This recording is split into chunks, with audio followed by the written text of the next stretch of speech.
Hai teman-teman, terima kasih ya udah mau klik dan nonton video aku. Di video kali ini aku mau share ke kalian tentang budgeting bulan Maret. Seiring berjalannya waktu, ada beberapa pos yang nominalnya jadi beda nih. Karena kan yang namanya budgeting itu kan penyesuaian antara dana dan juga kebutuhan ya.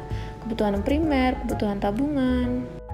Makanya kalau ada perubahan di dalam pos-pos yang biasanya kalian udah rutin, ya itu wajar, biasa gitu. Apalagi nih ya kalau udah ibu-ibu kayak gini, harga minyak goreng tuh lagi mahal banget. Terus apa ya, iya itu buat nyumbang kalau ada orang yang hajatan gitu kan. Kalau yang masih single sama ibu-ibu kan nyumbangnya beda ya pasti. Oh ya, ngomongin minyak goreng, kalau di tempatku susah sih, harus cepet-cepetan setiap hari gitu, setiap pagi di Alfamart gitu. Soalnya kalau di swalayan atau di pasar tradisional itu harganya masih lumayan. Nah kalau di swalayan sendiri itu stoknya terbatas, jadi nggak bisa sewaktu-waktu datang gitu kan. Kalau gimana nih di tempat kalian teman-teman, share ya updatean tentang harga minyak goreng di kolom komentar ya. Oh ya teman-teman, ini masih musim orang sakit ya, cepet banget sakit karena peralihan musim juga kali ya. Terus sama si virus itu juga masih berkeliaran. Jadi aku harap kalian semua jaga kesehatan ya. Di rumah aja sambil nontonin video-video aku. Jangan lupa juga untuk subscribe ya. Terima kasih. 2022 ini cepet banget ya. Januari, Februari ini udah Maret aja. Awal April nanti udah puasa. Lebarannya nanti di awal Mei ya teman-teman kalau nggak salah. Artinya aduh udah mepet banget untuk mengumpulkan sisa target untuk uang lebaran ya. Semangat. Nah kalau kalian sendiri ini udah berapa persen nih untuk persiapannya? Share juga ya. Dan aku bener-bener berharap lebaran kali ini tuh nggak bawa gelombang ketiga, karena aku salah satu ex dari gelombang kedua yang aku rasain tuh bener-bener ampun, nggak mau lagi kayak gitu. Dan lebaran tahun lalu tuh aku kayak di kampung kan, jadi juga ikut keliling, tapi cuma keluarga inti dari orang tua aku aja.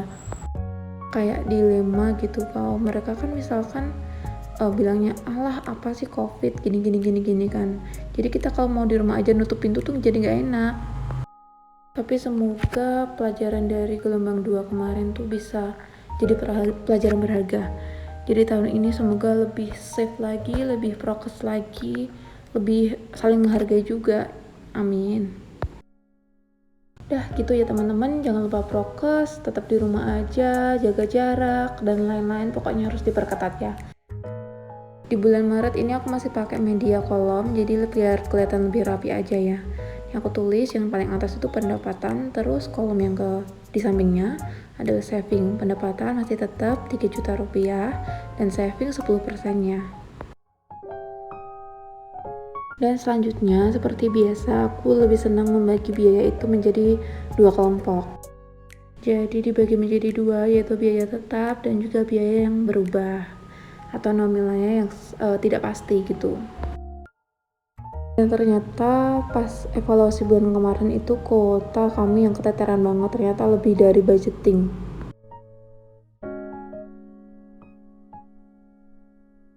Jadi yang biasanya pulsa dan kuota aku masukin ke biaya tetap, sekarang ke biaya yang tidak tetap, karena aku takutnya siklus ini tuh bakal repeat lagi, bakal keulang lagi, jadi jaga-jaga aja.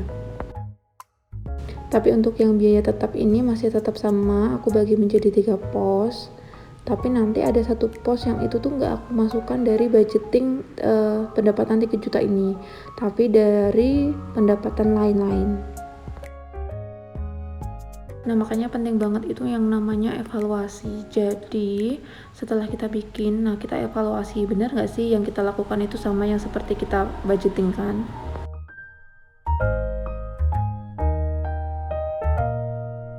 Nah yang pertama ini adalah listrik, karena aku pakainya listrik itu pulsa, jadi aku bisa ngitung ngancer-ngancer gitu seberapa banyak aku pemakaian dan aku harus isi, dan ini nilainya tetap sama 150.000. Dan teman-teman ini aku udah dapat ART lagi, jadi aku ada budget untuk bayar ART. Dan ini aku budgetkan 800.000. Nah karena udah kesepakatan 2 keluarga, jadi ini tuh nggak diambilin dari uang pribadi tapi dari uang usaha bersama. Dan untuk pos sekolah Joshua ini tetap 150.000. Dan ini langsung kita buat yang biaya tidak tetap ya, atau nilainya bisa saja berubah, bisa lebih atau bisa kurang. Kalau dibilang ribet gak sih bikin budgeting kayak gini? Ribet sih sebenarnya di awal-awal, tapi lebih ribet lagi kalau kalian gak bikin budgeting, terus keuangan kalian jadi gak sehat gitu. Oh ya, kemarin tuh aku di Instagram kan ada Q&A gitu kan, terus ada yang tanya apa hal yang paling sulit aku lakukan tapi aku masih mau tetap coba. Terus jawaban aku kan bangun pagi ya, bangun subuh gitu di atas jam 5. Nah dulu budgeting ini juga salah satu hal yang paling susah aku lakukan, tapi aku pengen banget untuk bisa rutin lakuin, dan akhirnya aja ya.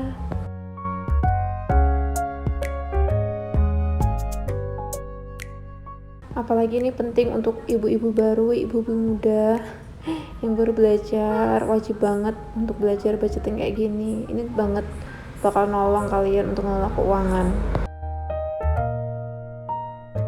Jadi untuk meminimalisir bokek di akhir bulan atau pas gajian itu gak cukup sampai sebulan gitu. Pos yang pertama ini belanja bulanan ya, nilainya Rp500.000. Terus yang kedua ini belanja mingguan, itu Rp350.000. Maklum ya kalau belanjanya tuh untuk makan pagi sama malam, siangnya numpang di rumah mertua. Terus yang ketiga ini untuk kebutuhannya Joshua. Nah ini masih aku budgetkan Rp300.000 ya untuk kebutuhan Joshua. Terus ini kebutuhan untuk air ini aku budgetkan 50.000 karena biasa rata-rata 30-50.000.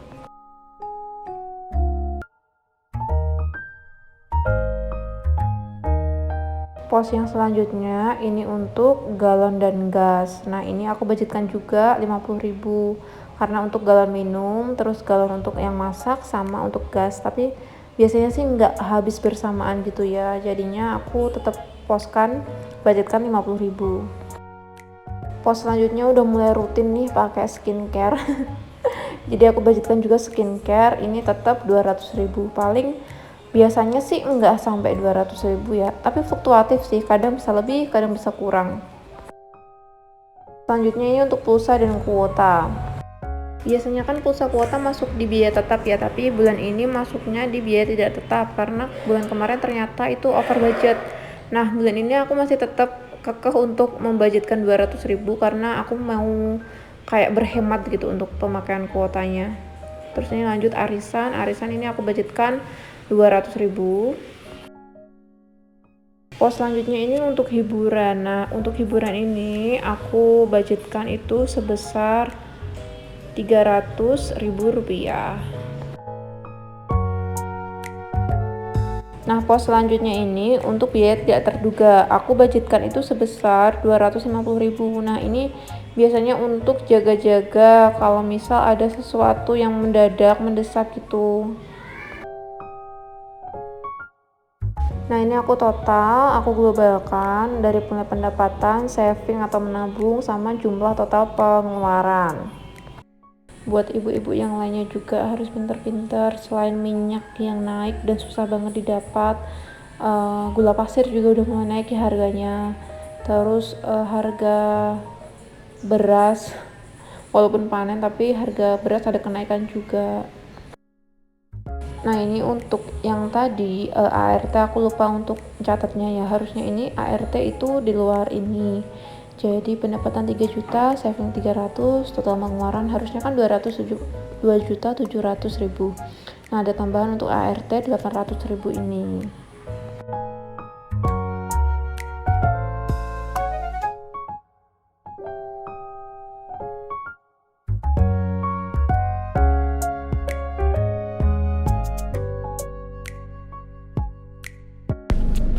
Nah ini dari pendapatan, terus saving, terus biaya tetap, lanjut ke biaya tidak tetap, ini perlu diperhatikan ya.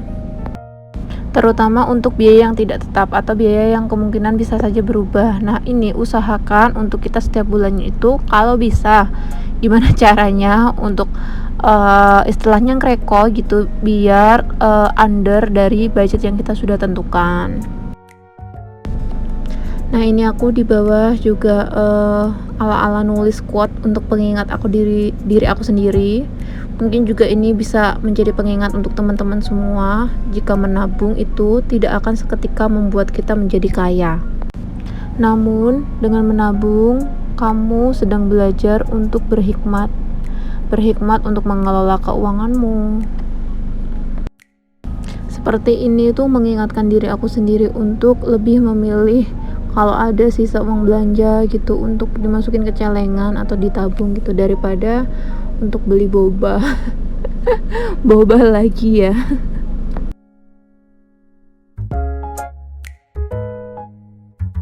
Nah, ini kita lanjut untuk masukin uang ke dompet pintar seperti biasa supaya uangnya itu bisa terkelompok.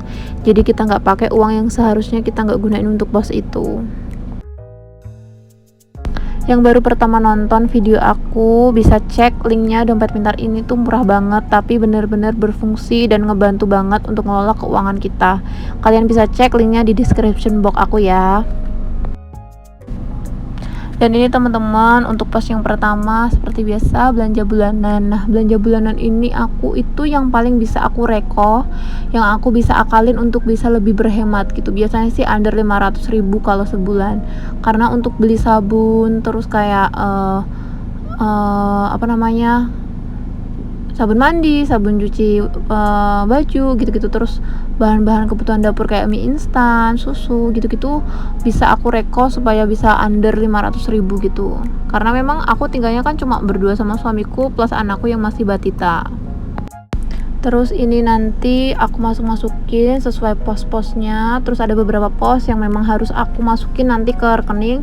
Misalkan kayak saving, tabungan gitu aku masukin ke rekening supaya nggak kelihatan dan ngerasanya itu nggak punya uang gitu, biar aman di situ. Terus misalnya beli listrik, terus beli pulsa sama kuota juga aku masukin ke uang online, apa sih ya namanya, ke rekening gitulah. Untuk nanti bisa aku beliin via online gitu, nggak beli pakai uang cash. Dan kalau sudah dimasukin kayak gini tuh hati rasanya tuh lebih tenang ya, karena udah masuk ke slide ke posnya masing-masing gitu. Tinggal kita nanti akhir bulan bikin review budget bulanan gitu nih. Aku bikin kolomnya dulu supaya bisa lebih gampang memudahkan untuk bulan depan, akhir bulan Maret untuk aku review ya. Dan kalau aku udah mulai kendor lagi, aku lihat lagi nih financial book aku, resolusi keuangan aku di tahun 2022 ini tuh apa aja gitu, biar aku lebih semangat lagi untuk ngelola keuangannya, untuk enggak boros-boros. Jadi target atau resolusiku untuk keuangan tahun ini bisa tercapai. Salah satunya ini tabungan kalender atau celengan kalender. Jadi aku nyisihin uang aku sesuai dengan tanggal. Kalau aku bisa dapatnya 10.000 ya tanggal 10 aku coret gitu-gitu. Nah, ini 2 bulan ini walaupun gak bisa full terus selama 2 bulan Januari Februari, tapi gak apa-apa, aku tetap akan memacu diriku untuk bekerja keras lagi untuk bisa nyisihin uang untuk kita tabung gitu. Nah, contohnya ini aku cuma punya uang 2.000 perak, aku tulis aja, aku masukin, dan angka 2 atau tanggal 2 itu aku coret, aku arsir gitu. Segitu dulu video dari aku ya teman-teman. Terima kasih sudah menonton sampai akhir. Jangan lupa menabung dan subscribe.